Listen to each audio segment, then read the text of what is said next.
Okay. All right. What up, guys? Hope everyone had a good holiday. Hello. Let's jump in. This is Mogul Moves Weekly, episode 14. Cover everything from box office buzz to industry power plays and all things Mogul by Movie Pass. My name is Luigi. I am the host, and I'm joined today by Josh, as usual. Hi, Josh. What's up? Let's get into this weekend's performance. So we have some exciting, hyped movies, Marty Supreme, Song Sung Blue, Anaconda, which I think people have been saying is a sleeper hit. No Other Choice, a foreign, and also a The Testament of Anne Lee, which looks really cool. But do you want to go over how they performed this weekend, Josh? Yeah, I think the big story this week, and I don't know, maybe a little bit of a surprise was just how kind of evenly spread the box office numbers were for the holiday. Avatar obviously did well this weekend at 63 million, but there were a lot of movies in the like 10 to 20 range that I would say really overperformed. Zootopia 2, obviously, holding on well at 19. Marty Supreme overperforming pretty strongly at 17 for the weekend. So kind of all the advertising stunts they've been doing working in their favor. The Housemaid held over at 15 million. And Anaconda was kind of another big story for the weekend. It did 14.5 million. And it was kind of one that I think you and I were doubting a little bit, but from what we've heard from our own team, it sounds like it was actually really good and people are enjoying that. Yeah, I think people just want a fun movie to watch, which I think one of the things that was great about Marty Supreme was that it was like such a well-made movie, but then also just really fun to watch. As stressful as Josh Safdie's, movies are, they Yeah. are really, they're sort of captivating in a great way. So anyway, so you did mention the holdovers, Zootopia, and then this one surprised me, Housemaid. Would not have guessed that. Yeah, Zootopia continues to be kind of a crazy story. It's like almost up to like 1.5 billion now. It just Whoa. like every weekend, I think we keep talking about how well it's holding over.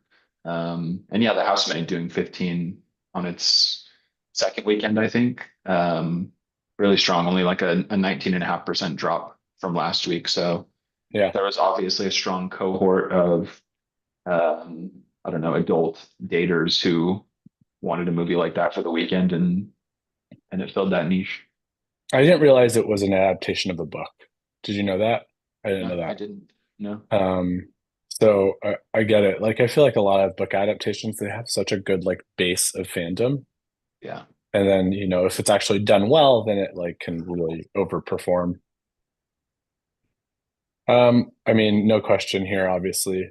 We have Avatar as this week's mover. Yeah. Holding strong. Yeah. Sort of a mover and a holdover, but not surprising. And that takes us to our top earners, buys and sells this week. Avatar holding strong as number one in the top earner spot, followed by David, which you guys may recall is the small Angel. Is it Angel Studios? Yeah, it is Angel. Angel Studios, which is like a crowd-funded movie studio, religious based, and The Housemaid up there on the top earners, and then the top buys and sells. So anything stand out here? To me, it's odd that it's but or not odd, but like it kind of is interesting that top buy is Anaconda. It's also top sell, right? Like, Yeah, I don't know, it's just kind of I think it's kind of a uniquely positioned one. I think if you're tuned in and kind of saw some of the preview numbers coming, you might have seen that it was going to overperform, and I think it did. I think it was probably the biggest overperformer, even over Marty Supreme, probably. So I think people were maybe tuned in on that, but also if you weren't tuned in, it might be something that you were selling. mhm. And it's something that we kind of talked about. I think you and I were expecting it to underperform, and it did the opposite. So I guess if you know, you know, and you picked up Yeah. Anaconda. Yeah, Housemaid holding on well. And yeah, I think Avatar and David both make sense. It's kind of uh, they'll start losing steam at some point. I think I would have held Avatar a little longer, but I can understand the drop. Yeah, all fair points. Which brings us to our next segment, our pick hole drops for the week. What are yours, Josh? It's kind of a unique week. We're not really getting any big new releases midweek this week, so it's kind of which of the holdovers do you think are doing well? I'm probably jumping on the bandwagon with Anaconda. I feel like it's gonna pick up steam if anything through word of mouth. Like before, our morning huddle on Monday, I probably wouldn't have thought to buy it, but hearing people talk so positively about it, that's probably the one I would pick up. Hmm. Holding Avatar, I don't think there's any reason to be cute there. It will probably be the top performer for the next month, probably, without anything big coming. And drop, I'm not sure. I think maybe Housemaid, but it's kind of a tough choice. There's a lot of roster spots at the moment, and I think that might be the one I would let go of. SpongeBob, if I was still holding that. Yeah, Yeah, I was gonna say SpongeBob. I feel like it's underperforming pretty heavily, substantially. I think my pick slash hold would be Marty Supreme at yeah, this point. I think that one's gonna get a lot of word of mouth. I think there's gonna be a lot of Oscar buzz around it, having seen it myself. And then I also just, firsthand saw the lines at the theater when I was back home. I'm like, okay, it was very atypical of that theater to have any kind of line. So that was interesting. yeah. I was in a matinee showtime it was very full. So, and Right. I agree. I think the word of mouth there will be big. It's kind of a splashy movie to see and kind of fun to talk about. So it will Yeah, be like percolating. when you mentioned that you've seen it, you're gonna be asked like, was it good? And everyone's gonna say it was amazing. Like I really don't see a world where people wouldn't. Yeah, So easy to many good recommend. scenes. Yeah, exactly. All right, our next segment, our trending topics. Oops, sorry. Big news today on the Avengers and what's this? The MCU world, the MCU Marvel Cinematic Universe world. We have a new trailer out. It is featuring Thor. At the end of the trailer flashes the words Thor will return in Avengers Doomsday. It's him. I'll ruin it for you guys because you'll eventually see it, but um we have it's Thor being featured with his daughter, presumably, who is also actually Chris Hemsworth's daughter in real life. Oh, nice. So yeah, Did yeah, they yeah. just did they just drop this everywhere? Like this wasn't like a theater exclusive or anything? Yep, online. It's everywhere. So you guys can watch it. I'll be posting it on our socials right after this. So you guys can watch it. It's interesting. It's Thor praying to his father. I'm like the villain must be really powerful if Thor's like on his hands and knees crying. So they're either cooked or they're fine. We'll see. Then we have some news on the Ocean's 11 front. George Clooney's been um, interviewed a lot the last few days because of his film that's in the Oscar running, which I can't even remember. Oh, Jay Kelly. That's the name of the film. I haven't seen it, Yeah.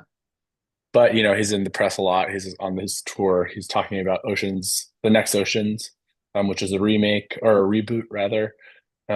Confirmed that Matt Damon, Brad Pitt, Don Cheadle, and even Julia Roberts are returning to reprise their roles.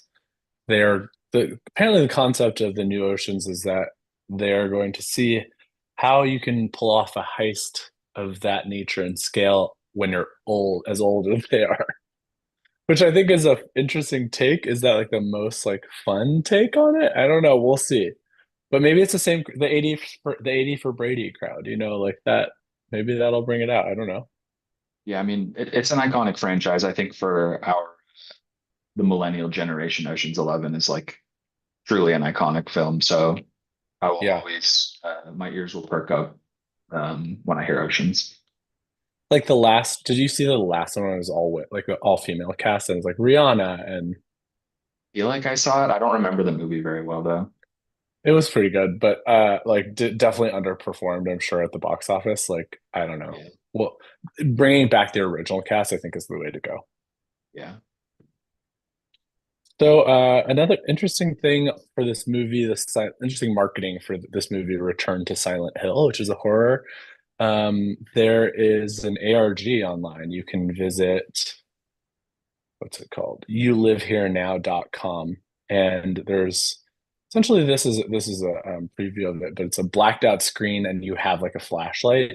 An ARG is an augmented reality game. So you go in and like there's a bunch of clues. You click on the clues, it takes you to the next clue. You're supposed to figure out some kind of puzzle here. So if anyone's interested, I think that's a really cool way to kind of market a movie. Very mysterious. Yeah, I'm looking at it now. It's pretty interesting. Yeah. Yeah. You click on it, there's like little things like animations and stuff that happens. It reveals new clues. So check that out if you guys have time. Really, really interesting, kind of shocking news. Zoe Saldana is really set to become potentially the next highest grossing actor in the world. Or I don't know actually I don't know if this is the world. So anyway, she's sort of positioned to become yeah, right. It's got to be the top grossing actor worldwide. So we have, as you can see from this chart, or this is actually just from Wikipedia, but the three in front of her have about 30 more films than she does. So she's done this in the span of a very short period of a very short number of films and a short period of time, frankly. Um, and I think she's done that mainly by just like taking on these roles like Avatar, like Marvel roles that like they just perform really well in the box office. So I'm Yeah, I mean hoping for she's her. yeah, she's essentially been in the two biggest box office franchises of all time between um the Thanos stuff and Avatar. Yeah, it's crazy. Yeah. So she really figured out the formula. It's, changing. It is having a different color skin, ideally green or blue. Who knows what color she'll pick next? I know, seriously. I think like also, I mean, but the fact that she's also in between all that been able to win an Oscar for like a smaller film, like Yeah, Amelia Paris last year, yeah, like she has a real hold or grasp on what she needs to do and what she wants to do. So yeah. I'm curious to see what she does next. She's She's a checking smart all the girl. boxes. Yep. Yeah. All right, last little segment here, our Mogul leaderboard. Again, if you guys haven't played Mogul yet, there's still time. In fact, we're extending the season for those people who came in, post or sorry, past the middle of the season. We're going to keep extending it and keep playing. We've heard your feedback. We're going to implement some of that feedback, and we're going to have some fun things for award season. But as you can see, some movement on the leaderboard. Foxtrot has taken first place over SJ Studios. Um, SJ back down. SJ is in second, and then the rest is no. We also have some movement on fifth place too. That Wiz Kid. Is that you, Josh? No. I don't know why I thought that was you. Has been overtaken by Nano Hacker. So as you can see, more movement every week. There's movement depending on what you buy, sell, trade, etc. So get into it. It's mogulgame.moviepass.com. Sign up for free, play for free. There's a 100K prize pool at the end of all of this. And I don't think we're not going to see you for the rest of the week. So if you're watching, we'll see you next year. Yeah. Enjoy the rest of your holidays, guys. Bye, guys.